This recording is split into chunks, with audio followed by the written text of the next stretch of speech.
Hello, എല്ലാവർക്കും പെയ്തൊഴിയാതെ എന്ന സീരിയലിന്റെ അപ്കമിംഗ് ആയിട്ടുള്ള 2 എപ്പിസോഡ് റിവ്യൂയിലേക്ക് അങ്ങനെ നമ്മുടെ ബാലൻ മാഷാണെങ്കിൽ നേരെ ശ്രേയയോട് ചോദിക്കുകയാണ്, നിങ്ങൾക്കിടയിൽ എന്തെങ്കിലും പ്രശ്നമുണ്ടോ? എന്തിനാ എൻ്റെ മോൻ ആകാശിന് മാത്രം ഇത്രയധികം ജോലി കൊടുക്കുന്നത്? അവൻ്റെ ശരീരം ഓക്കെ ആയിരുന്നെങ്കിലും കുഴപ്പമുണ്ടായിരുന്നില്ല.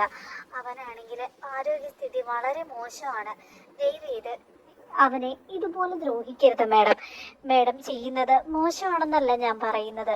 രാപ്പകല് ഇങ്ങനെ ഉറക്കൊളച്ച് അവൻ ജോലി ചെയ്ത അവന്റെ ശരീരം എങ്ങനെയാ ശരിയാവുക? അത് മാത്രമല്ല, ഭക്ഷണം പോലും എൻ്റെ മോൻ കൃത്യമായിട്ട് കഴിക്കുന്നില്ല. സർ, ഞാൻ എന്തായാലും നിങ്ങളോട് കുറച്ച് കാര്യങ്ങൾ അങ്ങ് ചോദിക്കട്ടെ? ശരിയാണ്, നിങ്ങൾ സ്കൂളിൽ പഠിപ്പിക്കുന്ന ഒരു മാഷായിരുന്നു എന്ന് നിങ്ങൾ ആദ്യമേ തന്നെ എന്നോട് പറഞ്ഞല്ലോ. ഇപ്പോ ജോലിയെല്ലാം കഴിഞ്ഞ് റിട്ടയർഡ് ആയതിനു ശേഷം ഓരോരോ സ്ഥാപനങ്ങളിൽ കയറിയിറങ്ങി സാർ ഇതുപോലെ ടീച്ചിങ് കൊടുക്കോ?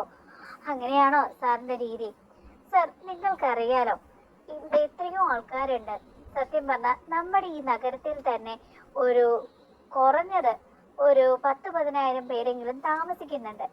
അവർക്ക് എല്ലാവർക്കും വേണ്ടി വർക്ക് ചെയ്യാനായിട്ട് ആകെ 80 സ്റ്റാഫുകളേ ഉള്ളൂ, ഗവൺമെന്റ് എംപ്ലോയീസ്. അപ്പോൾ നമ്മുടെ രാപ്പകല് ഉറപ്പൊളച്ച് ചെയ്യേണ്ടത് ചെയ്താൽ മാത്രമാണ് അവർക്ക് എല്ലാ രീതിയിലും നമ്മളെയും കൊണ്ട് ഗുണം ഉണ്ടാവുള്ളൂ, ഈ നഗരത്തിനും നഗരത്തിൽ താമസിക്കുന്നവർക്കും. അതുകൊണ്ട് എൻ്റെ സ്റ്റാഫുകളോട് എനിക്ക് യാതൊരു തരത്തിലുള്ള പ്രശ്നവുമില്ല. പ്രത്യേകിച്ച് നിങ്ങളുടെ മകൻ ആകാശിനോട് എനിക്ക് യാതൊരു പ്രശ്നവുമില്ല. പക്ഷേ എൻ്റെ സ്റ്റാഫുകൾ ഞാൻ പറയുന്നത് കൃത്യമായിട്ട് രാപ്പകല് ജോലി ചെയ്യേണ്ടവര് ആയിരിക്കണം എന്നുള്ള നിബന്ധനയും എനിക്കുണ്ട്. ഇനി ഒരു പക്ഷേ നിങ്ങളുടെ മകന് അതിന് സാധിക്കുന്നില്ലെങ്കിൽ ഒരു കാര്യം ചെയ്യേ, സാറിന് ഒരുപാട് സ്ഥലങ്ങളൊക്കെ ഉണ്ടെന്ന് ഞാൻ കേട്ടിട്ടുണ്ട്. ആ സ്ഥലത്ത് വല്ല കൃഷിയോ അല്ലെങ്കിൽ ആടിനെയോ മാടിനെയോ ഒക്കെ മേടിച്ചു കൊടുക്ക്. അതൊക്കെ മേയിച്ചോ അല്ലെങ്കിൽ കൃഷി ചെയ്തോ അയാൾ ജീവിക്കട്ടെ. അല്ലെങ്കിൽ അതിലും നല്ലത് വല്ല ബിസിനസ് ഇട്ടു കൊടുക്ക്, ആ ബിസിനസ് ചെയ്യട്ടെ. അങ്ങനെ എന്തെങ്കിലും ചെയ്യേ. അല്ലാതെ ഈ ജോലിക്ക് വന്നിട്ട് ഇങ്ങനെയൊക്കെ വർത്താനം പറയരുതെന്ന് പറയാണ്. ഇത് കേട്ട് ബാലമാഷിന്റെ മനസ്സാകെ നൊന്നു പോവാണ്. മാഡം, ഞാൻ പറയുന്നത് എനിക്ക് കൂടുതലായിട്ട് ഒന്നും തന്നെ കേൾക്കണ്ട. എനിക്ക് കൂടുതലായിട്ട് ഒന്നും പറയാനുമില്ല കേൾക്കാനുമില്ല. ദയവ് ചെയ്ത് ഇവിടുന്ന് അങ്ങ് പൊയ്ക്കോ. വന്നതിൽ സന്തോഷം എന്ന് പറഞ്ഞുകൊണ്ട് ആക്കി വിടുകയാണ് കേട്ടോ. അങ്ങനെ ബാലമാഷിന്റെ കൂട്ടുകാരന്റെ കയ്യില് അദ്ദേഹം നമ്മുടെ ചാരുവിന്റെയും ആകാശിന്റെയും വിവാഹം എങ്ങനെയാ നടന്നത്, അപ്പൊ അവരെ ജീവിക്കാൻ അനുവദിക്കണം എന്നൊക്കെ പറഞ്ഞുകൊണ്ടൊരു കത്ത് ശ്രേയക്ക് കൊടുത്തിട്ടുണ്ടായിരുന്നല്ലോ. ആ കത്ത് തിരിച്ചു കൊടുത്തിട്ട് പറയുകയാണ്, ഇതിനുള്ള നടപടി അധികം താമസിക്കാതെ ഞാൻ എടുത്തോളാം, എന്തായാലും പോവാൻ നോക്കുന്നു പറഞ്ഞുകൊണ്ട് കളിയാക്കി വിടുകയാണ് കേട്ടോ. ബാലമാഷും കൂട്ടുകാരനും മുനിസിപ്പാലിറ്റിയിൽ നിന്ന് പുറത്തേക്ക് ഇറങ്ങുമ്പോൾ അവിടേക്ക് നമ്മുടെ ആകാശ് എത്തിയിരിക്കുകയാണ്. അല്ല അച്ഛാ, എന്താ നിങ്ങളിവിടെ, അതും ഇത്രയും നേരത്തെ? അപ്പോ ബാലമാഷ് വിചാരിക്കാൻ വേണ്ട, ഇവിടെ വന്ന കാര്യങ്ങളൊക്കെ പറഞ്ഞു കഴിഞ്ഞാല് ആകാശിന് വിഷമാവും, അതുകൊണ്ട് അവൻ അറിയണ്ട. ഇല്ല മോനെ, അത് പിന്നെ കമ്മീഷണറെ കണ്ടിട്ട് കുറച്ച് കാര്യങ്ങളൊന്ന് പറയാം. രാത്രിയിൽ കറണ്ട് പോകുന്ന ശല്യം ഉണ്ടല്ലോ, അതിനെ കുറിച്ചിട്ടൊക്കെ ഒന്ന് പറയാന്ന് വിചാരിച്ചു വന്നതാ. പക്ഷെ അവരവിടെ ഉണ്ടായില്ല. ഓ, അതുകൊണ്ട് കണ്ടില്ലേ? ഇല്ല അച്ഛാ, ഇല്ല മോനെ, കണ്ടില്ല. അതുകൊണ്ട് അച്ഛൻ തിരിച്ചു പോവാണെന്ന് പറയാണ്. ഈ സമയത്ത് ആകാശം മനസ്സിൽ വിചാരിക്കുകയാണ്, എന്തായാലും നല്ല കാര്യം അച്ഛൻ കണ്ടില്ലല്ലോ, കണ്ടിരുന്നെങ്കിൽ അവൾ എന്തെങ്കിലും പറഞ്ഞേനെ എന്ന് ആകാശം വിചാരിക്കാട്ടോ. അങ്ങനെ മാമനും അതുപോലെ തന്നെ മാമന്റെ കൂട്ടുകാരനും കൂടെ അവിടെ നിന്ന് തിരിച്ചു പോകുന്നതിനിടയിൽ വണ്ടി നിർത്തിക്കൊണ്ട് ബാലൻ കൂട്ടുകാരനോട് ചോദിക്കുക, അല്ല, എനിക്ക് അപ്പൊ തന്നെ നിന്നോട് ചോദിക്കണമെന്നുണ്ടായിരുന്നു, നിന്റെ കയ്യിലിരിക്കുന്ന ഇതെന്താ, എന്ത് നിവേദനോ നീ അവർക്ക് കൊടുത്തത്? അത് പിന്നെ നമ്മുടെ ഇതുപോലെ തന്നെ നമുക്ക് രാത്രി കറണ്ട് ഇല്ലല്ലോ, മാത്രമല്ല കൊതുകിന്റെയും തെരുവ് നായ്ക്കളുടെയും ശല്യം അതും വേറെ. അതിനെ പെട്ടെന്നൊരു നടപടി ഉണ്ടാവണമെന്ന് വിചാരിച്ച് ഞാൻ കൊടുത്തതാ. അത് ശരി, ഞാനെങ്കിൽ വായിച്ചു നോക്കട്ടെ, നീങ്ങത്താ? അത് വേണ്ട, ഞാനത് എനിക്കറിയാലോ, എനിക്ക് മലയാളം അത്ര വശമില്ലാന്ന്. മലയാളം എഴുതിയതൊക്കെ മോശമായിരിക്കും എന്ന് അറിയാലോ. നീയാണെങ്കിൽ ഒരു അധ്യാപകനാ, ഇത് വായിച്ചു നോക്കി ബോധം കിട്ട വീഴണ്ട. അത് ശരി, അപ്പൊ നീ മലയാളത്തെ കൊന്നത് കൊണ്ടായിട്ടാണ് ആ പെൺകുട്ടി നിന്റെ അടുത്ത് ആ രീതിയിൽ പറഞ്ഞല്ലേ? അതേന്ന് നമ്മുടെ മാമന്റെ കൂട്ടുകാരനായിട്ടുള്ള മാമൻ പറയുകയാണ് കേട്ടോ. അങ്ങനെയാണെങ്കിൽ ശരിയെങ്കിൽ നമുക്ക് പോവാന്ന് പറയാം. ഇതിനിടയിൽ മാമന്റെ കൂട്ടുകാരനുണ്ടല്ലോ, ആ നിവേദനം അതില് ചാരുവും ആകാശും നല്ല രീതിയിൽ ജീവിക്കാനായിട്ട് നിങ്ങളുടെ ഭാഗത്ത് നിന്ന് സപ്പോർട്ട് ഉണ്ടാവണമെന്നാണല്ലോ എഴുതിയിരിക്കുന്നത്. അതങ്ങ് കീറി കുപ്പിയിലോട്ട് ഇറങ്ങിയാണ് കേട്ടോ. കുറച്ച് സമയത്തിനുള്ളിൽ ഓഫീസ് റൂമിൽ നിന്ന് ശ്രേയ ഇറങ്ങി വരികയാണ്. അപ്പൊ എല്ലാവരും എഴുന്നേറ്റ് നിൽക്കാൻ കേട്ടോ ശ്രേയെ കണ്ടപ്പോ ബഹുമാന പുരസ്കരമായിട്ട്. പക്ഷെ നമ്മുടെ ആകാശ് മാത്രം ഇരിക്കുന്ന സീറ്റിൽ അങ്ങനെ ഇരിക്കുകയാണ്. ഈ സമയത്ത് ശ്രേയ ചോദിക്കുകയാണ്, ഓ അപ്പൊ പിന്നെ ബിൽ കളക്ടർ സാറിന് മാത്രം എഴുന്നേറ്റ് നിൽക്കാൻ പറ്റില്ലായിരിക്കും അല്ലേ എന്ന് പറയുകയാണ്. ഈ സമയത്ത് ആകാശ് പറയുകയാണ്, എന്നെ നോക്കുന്ന ഡോക്ടർ എന്നോട് ആര് വന്നാലും എഴുന്നേറ്റ് നിൽക്കരുതെന്നാ പറഞ്ഞത്. എനിക്ക് എഴുന്നേറ്റ് നിൽക്കാൻ പറ്റില്ല, അതിന്റെ സർട്ടിഫിക്കറ്റ് എന്റെ കയ്യിലിരിക്കുന്നേന്ന് പറയുകയാണ്. അപ്പൊ ഈ സമയത്ത് ശ്രേയ പറയുകയാണ്, ഞാൻ പറയാൻ പോകുന്നത് എല്ലാവരും കേട്ടോ. ഇവിടുത്തെ ജോലി ഭാരം കൂടുതലാണ് എന്നുണ്ടെങ്കിൽ നിങ്ങൾക്ക് ട്രാൻസ്ഫർ മേടിച്ചോ, അല്ലെങ്കിൽ നിങ്ങൾക്ക് VRS എടുത്തോ പോവാം. അതിനൊന്നും ആകാശം തോന്നുകയാണ്. അപ്പൊ അച്ഛനും അമ്മാവനും വന്നത് മറ്റൊരു കാര്യത്തിനൊന്നും അല്ല, എന്തോ ഇതുമായിട്ട് ബന്ധപ്പെട്ട കാര്യം ശ്രേയോട് സംസാരിക്കാനായിട്ടാണ്. അങ്ങനെ ആകാശം നേരെ വിളിക്കുന്നത് അച്ഛന്റെ കൂട്ടുകാരനായിട്ടുള്ള മാമനുണ്ടല്ലോ, പുള്ളിനെയാണ്. പുള്ളിയെ വിളിച്ചിട്ട് ചോദിക്കുകയാണ്, അല്ല മാമ, നിങ്ങൾ എന്തിനാ ഇവിടെ വന്നത്? എന്നോട് നുണയാണോ പറഞ്ഞത്? എന്റെ പൊന്നാകാശെ, നിന്നോട് ഞങ്ങൾ ആരും നുണ പറഞ്ഞിട്ടില്ല. പക്ഷെ നീയാ ഞങ്ങളോട് സത്യങ്ങൾ പലതും പറയാതെ മറച്ചു വെക്കുന്നത്. നീ എന്താ എന്നോട് പറയാതിരുന്നത്? ശ്രേയയാണ് നിന്റെ കമ്മീഷണർ എന്ന്. എനിക്കെന്തോ ഭയമാവുന്നു. ആ പെൺകുട്ടി നിന്റെ ജീവിതത്തിൽ നിന്ന് പോയിന്നാ ഞാൻ വിചാരിച്ചത്. ഇപ്പൊ തിരിച്ചു വന്നിരിക്കുന്നു. നോക്ക്, ഇതൊക്കെ മുളയിലേ നുള്ളണം, അല്ലെങ്കിൽ നമ്മുടെ കുടുംബത്തിനാണ് നാണക്കേട്. അത് നീ മനസ്സിലാക്കണം എന്നൊക്കെ പറയുകയാണ്. ഈ സമയത്ത് ആകാശ് പറയുകയാണ്, ഇല്ല മാമ, അത് പറയാതിരുന്നത് മാമൻ വിഷമിക്കുമല്ലോ പേടിക്കുമല്ലോ എന്ന് കരുതിയിട്ടാ. അല്ലാതെ അത് മറച്ചു വെക്കണമെന്ന് വിചാരിച്ചിട്ടൊന്നും ഞാൻ മറച്ചു വെച്ചതല്ല. എന്തായാലും അതൊന്നും വളരാതിരിക്കാൻ ഞാൻ ശ്രമിക്കും. ഒരിക്കലും ഞങ്ങളുടെ ജീവിതത്തിൽ തടയായിട്ട് ഈ ശ്രേയ വരില്ല. എനിക്ക് ഇത്രയും കാലം സമാധാനം ഉണ്ടായി. പക്ഷെ ഇപ്പൊ ആ പെൺകുട്ടിയെ കണ്ടതിന് ശേഷം എനിക്ക് യാതൊരു തരത്തിലുള്ള സമാധാനവും ഇല്ല. ഇപ്പൊ എനിക്ക് സമാധാനക്കേടാ. നീ ഒന്ന് ആലോചിച്ച് നോക്കി, നിന്റെ അച്ഛൻ ഇതൊക്കെ അറിഞ്ഞു കഴിഞ്ഞാല് അദ്ദേഹത്തിന് ഹൃദയം പൊട്ടിപ്പോവും. നീ ഇതൊക്കെ മനസ്സിലാക്കണം മോനെ. പിന്നെ ഇന്ന് ഞങ്ങൾ വന്നത് നിന്നെ കുറിച്ച് പറയാനാ. നിന്നെ അധികം ബുദ്ധിമുട്ടിക്കരുതെന്ന് ആ പെൺകുട്ടിയോട് പറഞ്ഞു നോക്കാനാ. പക്ഷെ അതിന് ആ പെൺകുട്ടി പറഞ്ഞത് എന്താണെന്നറിയാമോ? എന്താ മാമ പറഞ്ഞത്? VRS എടുത്ത് വേണമെങ്കിൽ നീ വീട്ടിൽ പോയിരുന്നോളാൻ, അല്ലെങ്കിൽ മാടിനെയും മേയിച്ച് നീ നിന്റെ ജീവിതം കഴിച്ചോളാൻ ഇതാ പറഞ്ഞത്. ഇത് കേട്ടപ്പോ തന്നെ നിന്റെ അച്ഛനാകെ തകർന്നു പോയി മോനെ. ഇനി സത്യങ്ങളെല്ലാം അറിഞ്ഞ എന്തൊരു ബുദ്ധിമുട്ടായിരിക്കുള്ളൂ. ഇല്ല മാമ, ഒരു സത്യവും അച്ഛൻ അറിയില്ല. എന്തായാലും ഇനി അങ്ങനെ വരികയാണെങ്കിൽ എന്നോട് അതിക്ക് മുമ്പ് പറയണം എന്ന് പറയാണ്. ശരിയെന്ന് പറഞ്ഞ് കോള് കെട്ടിയ ഈ സമയത്ത് അവിടേക്ക് നമ്മുടെ ചാരു വരെയാണ്. മാമൻ ഇത് ആരോടെ സംസാരിച്ചുകൊണ്ടിരുന്നത്? ആകാശേട്ടനോടാണോ? അത് പിന്നെ മോളെ, അതെ, കുറച്ച് തിരക്കുണ്ട്, മാമൻ പോട്ടെ. അല്ല മാമ, മാമനോട് എനിക്ക് കുറച്ച് കാര്യങ്ങൾ ചോദിക്കാനുണ്ട്. മാമനും ബാലമാമനും കൂടെ എവിടെ പോയത് ഞാൻ മനസ്സിലാക്കുന്നുണ്ട്. അത് എവിടെയായിരുന്നു? അങ്ങനെ മാമൻ പറയുകയാണ്, ഞങ്ങൾ പോയത് കമ്മീഷണറെ കാണാനായിട്ടാണ്. അവരുടെ മുന്നിൽ ചെന്ന് ഭാനൻ ഒരുപാട് സംസാരിച്ചു. ആകാശിനെ അവർ ദ്രോഹിക്കരുതെന്നും അധികം പ്രശ്നങ്ങളൊന്നും ഉണ്ടാക്കരുത്, എന്തെങ്കിലും പ്രശ്നം ഉണ്ടെങ്കിൽ പറഞ്ഞ് പരിഹരിക്കാന്നൊക്കെ. പക്ഷെ അതിന് ആ പെൺകുട്ടി വൈരാഗ്യത്തോടു കൂടിയുള്ള മറുപടിയാ തന്നത്. മാത്രമല്ല ഒരുപാട് അപമാനിക്കുകയും ചെയ്തു നിന്റെ മാമനെ. എന്തായാലും എനിക്ക് ഭയങ്കര വിഷമായി പോയി മോളെ എന്ന് പറയുകയാണ്.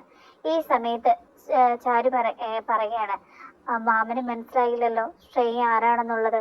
ഇല്ല, അതൊന്നും മനസ്സിലായിട്ടില്ല. അത് അറിയാതിരിക്കാനായിട്ട് ശ്രമിക്കണം മാമ എന്ന് പറയാനേട്ടോ.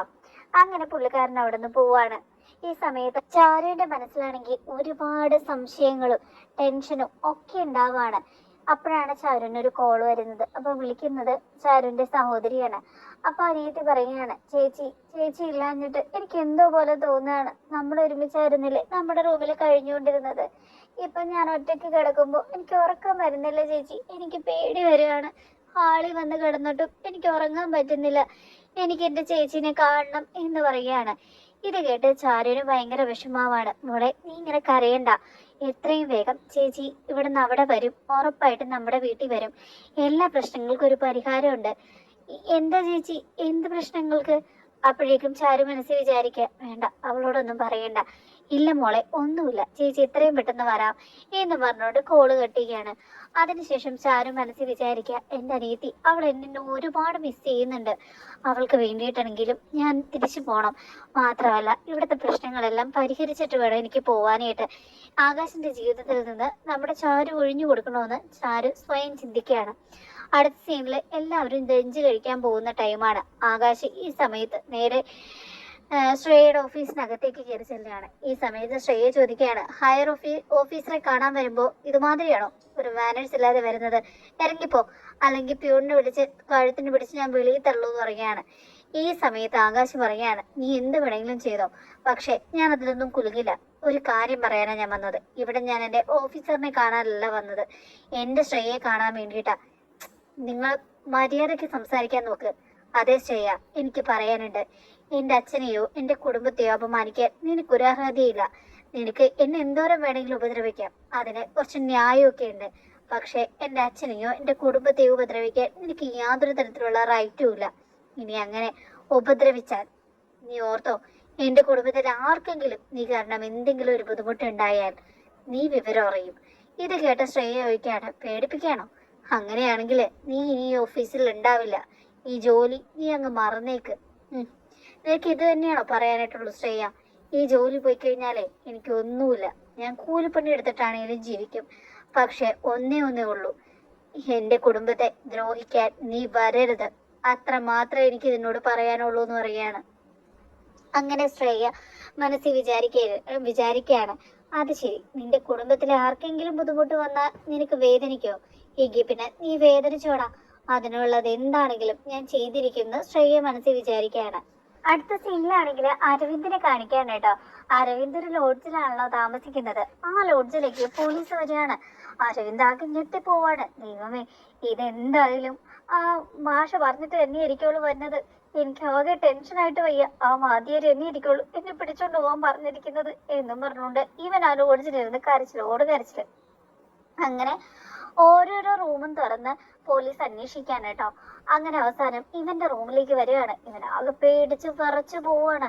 തന്നെ കണ്ടിട്ട് നല്ല പരിചയമുണ്ടല്ലോടോ, താൻ ആരാടാ? തന്റെ ID കാർഡ് ഇങ്ങ് താന്ന് പറയുകയാണ്. അത് പിന്നെ സാറെന്നും പറഞ്ഞുകൊണ്ട് ID കാർഡ് ബാഗിലാന്നൊക്കെ പറയുകയാണ്. ഈ സമയത്ത് അവിടെ ഒക്കെ പരിശോധിക്കുകയാണ് പോലീസ്. എന്തിനാ വന്നിരിക്കുന്നതെന്ന് പുള്ളിക്ക് മനസ്സിലാവുന്നില്ല കേട്ടോ. ഇതേ സമയം അപ്പുറത്തെ റൂമിൽ നിന്ന് കഞ്ചാവ് കിട്ടുകയാണ്. ഇവിടുന്ന് കിട്ടിയിട്ടുണ്ട് സാറെന്ന് പറഞ്ഞുകൊണ്ട് പോലീസിനെ ഇൻഫോം ചെയ്യാണ്, പോലീസിനെ വിളിക്കുകയാണ്. അങ്ങനെ കുറെ പോലീസ് അങ്ങോട്ട് പോവാണ് കേട്ടോ. അപ്പോഴാണ് അരവിന്ദിന് സമാധാനം കിട്ടുന്നത്. അരവിന്ദ് കരുതിയത് അരവിന്ദിനെ പിടിച്ചിട്ട് പോവാനായിട്ടാണ് പോലീസ് വന്നതെന്നാണ്. എന്തായാലും കഞ്ചാവ് പിടിക്കാനായിട്ടാണ് പോലീസ് വന്നത്. അരവിന്ദിന് ഇപ്പൊ ആശ്വാസം കിട്ടുകയാണ്. ദൈവമേ, ഇല്ലാതെങ്കിൽ എന്റെ നെഞ്ചു പൊട്ടി ഞാൻ ചത്തുപോയേനായിരുന്നു. അങ്ങനെ നേരെ വിളിക്കുന്നത് ഹേമിയാണ്. അമ്മേ, ഇവിടെ നടക്കുന്ന കാര്യങ്ങൾ എന്തൊക്കെയാ നമുക്ക് വല്ല അറിവുണ്ടോ?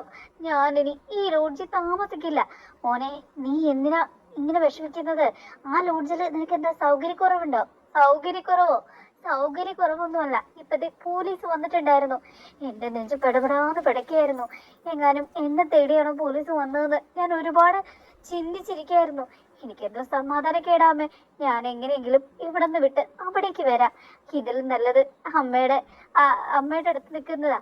ആ വാദ്യരുടെ വായിരിക്കുന്ന കുറച്ച് കേൾക്കണമെന്നല്ലേ ഉള്ളൂ, എന്നാലും സമാധാനം ഉണ്ടല്ലോ. ഞാൻ അങ്ങോട്ട് വരട്ടെ അമ്മയെന്ന് ചോദിക്കുകയാണ്. ഈ സമയത്ത് നമ്മുടെ ഹേമ പറയുകയാണ്, മോനെ, നീ അങ്ങനെയുള്ള വിഡ്ഢിത്തരം കാണിക്കില്ലേ? നീ ഇപ്പൊ ഇങ്ങോട്ട് വന്ന നമ്മുടെ കയ്യിൽ നിന്ന് എല്ലാം അങ്ങ് പോവും. ഇപ്പോഴാ നമ്മൾ ആഗ്രഹിക്കുന്നത് പോലെ കാര്യങ്ങളൊക്കെ നടക്കുന്നത്. കുറച്ച് നാളുകൂടി നീ അവിടെ തന്നെയൊക്കെ ഒന്ന് പിടിച്ചു നിൽക്ക്. പറ്റുമെങ്കിൽ നീ വേറൊരു വാടക വീടെടുത്ത് അവിടേക്കൊന്ന് മാറ്.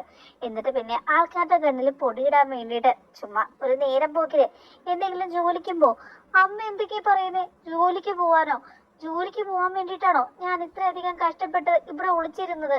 ഇല്ലില്ല, അതൊന്നും എന്നെ കൊണ്ട് നടക്കില്ല. എടമോനെ, ചുമ്മാ ഒരു നേരം പോക്കിലെങ്കിലും നീ ജോലിക്ക് പോകുന്നത് നല്ലതാ. നീ അങ്ങനെ ജോലിക്ക് പോവാണെങ്കിൽ ആൾക്കാരുടെ മനസ്സിൽ നിന്നെ കുറിച്ച് തെറ്റായിട്ടുള്ളൊരു ധാരണയൊന്നും തോന്നില്ല. അല്ലെങ്കിൽ പിന്നെ നീ വാതിൽ തുറക്കാതെ അതിൻ്റെ ഉള്ളിൽ തന്നെ ഇരിക്കുമ്പോൾ ആൾക്കാർ വിചാരിക്കില്ലേ നിനക്ക് ജോലിയും കൂലിയില്ല, അതെങ്ങനെ കഴിക്കാൻ പറ്റുമെന്ന്. അതിനു വേണ്ടി മാത്രം അധികം താമസിക്കാതെ നിന്നെ ഞാൻ ഇവിടേക്ക് കൂട്ടിക്കൊണ്ടുവരും. അധികം താമസിക്കാതെ ചങ്ങാരു എന്ന് പറയുന്നവള് ഇവിടം വിട്ട് പോവേണ്ടി വരും. ഞാനിവളെ പറഞ്ഞു വിടും. അതിനുശേഷം എൻ്റെ മോനെ ഞാൻ ഇങ്ങോട്ട് കൊണ്ടുവരും. വലിയൊരു പണക്കാരിയെ നോക്കി എൻ്റെ മോന്റെ കല്യാണം ഞാൻ അങ്ങ് നടത്തും. ഇതിനു വേണ്ടിയിട്ടല്ലേ അമ്മ ഇത്രയും ശ്രമിക്കുന്നത്. നീ എന്തായാലും അവസാനം വെള്ളം കോരി കുടം മൊത്തം തച്ചുടയ്ക്കുന്ന അവസ്ഥയിലേക്ക് കൊണ്ടുവരരുത്. നീ ധൈര്യമായിട്ട് അവിടെ താമസിക്കേ, അല്ലെങ്കിൽ ഈ പറയുന്നത് പോലെ ഒരു വാടക വീട് നോക്കി നീ അവിടെ ചെയ്യുകയാണ്. അതിനുശേഷം അരവിന്ദ് വിചാരിക്കുക, എനിക്ക് പറ്റിയൊരു ജോലിയോ അത് എവിടുന്ന് ഞാൻ ഒപ്പിക്കും? ജോലിക്ക് പോവാൻ എന്നെ കൊണ്ട് പറ്റില്ല എന്ന് പറയുകയാണ് കേട്ടോ. അടുത്ത സീനിലാണെങ്കിൽ അച്ചുവിന്റെ ഭർത്താവ് ഓടി വരികയാണ്. മാമ, മാമ, ദേ നിങ്ങൾ ഇവിടെ നിന്ന് കഴിച്ചോ, ദേ നമ്മുടെ വീടിന്റെ ഫ്രണ്ടിൽ എന്താ നടക്കുന്നതെന്ന് അറിയോ എന്ന് ചോദിച്ചുകൊണ്ട് വരികയാണ്. ഇത് കേട്ടത്